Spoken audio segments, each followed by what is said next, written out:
I think this answers my first question, which is that this is such a beautiful, specific story about a girl from Sacramento growing up, but I think there's something that everyone can recognise about this. How important was it to you to get that sort of universal and specific balance? Well, first of all, can I just say I'm so thankful to be here, and thank you, all of you, for sharing this with us.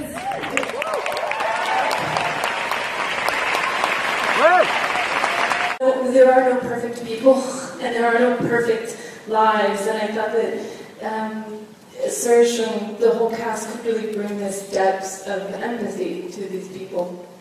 And Saoirse, for you, when you read the project, what was it that made you want to play Ladybird?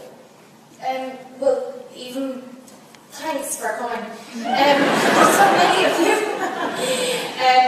Before I even read it, just knowing that Greta even knew who I was and wanted to meet me and have a cup of tea to talk about the script was amazing. No, honestly, because it's very easy to just be kind of throwaway with that sort of thing, but she has always meant a great deal to me, just as an actor and as filmmaker and all that, and she's someone who I greatly admire. So getting a chance to just read a piece of work that she had written was so exciting, and I think honestly, drama at the centre of it. It's just like Ladybird has like opened her arms to us and allowed us in for like a year and a half of her life, and I love those kind of stories where you can really sort of inhabit just that life at that particular time for that person, and getting to celebrate two really important relationships for this person, which is the relationship with her mother and her best friend,